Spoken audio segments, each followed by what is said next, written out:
Comme vous le savez, le 27 juin dernier, la République démocratique du Congo et le Rwanda ont eu à signer l'accord de paix aux États-Unis d'Amérique devant l'administration Trump. Cet accord est une initiative privée des USA qui ont besoin d'un climat de paix dans la sous-région parce qu'ils veulent travailler avec la RDC principalement dans les domaines miniers. Après la signature, le président Trump a mis en garde les signataires de l'accord en question que tout celui-là qui s'hasarderait d'aller à l'encontre de proscrits du dit accord verrait les États-Unis d'Amérique sur son chemin.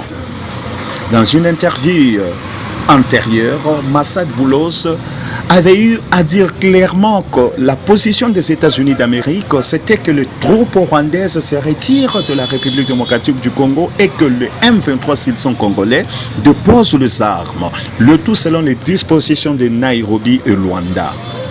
Mais hier, sur Jeune Afrique, le ministre rwandais des Affaires étrangères, Olivier Dungurilo, c'est pas Mutuwiri Emo, va faire une déclaration fumeuse disant que le Rwanda ne se retirera pas du sol congolais tant que le FDLR ne sont pas neutralisés.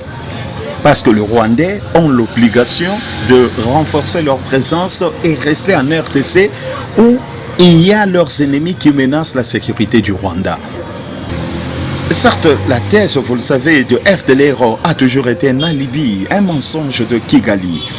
Mais ils ont le nord et le sud Kivu. Pourquoi eux-mêmes ne neutralisent pas les fameux FDLR si réellement la RDC abrite ces anciens génocidaires? Et ils sont au nord et au sud Kivu. Pourquoi ils ne le neutralisent pas? Franchement, ce petit pays pauvre d'Afrique cherche dans quelle main mourir. Aujourd'hui, il défie les États-Unis d'Amérique. Attendons voir où ils vont arriver avec leur stratégie. Sinon, ça sent la fin du régime de Kigali. L'usage de la force. Voilà maintenant la seule option pour mettre fin à cette aventure de mauvais goût.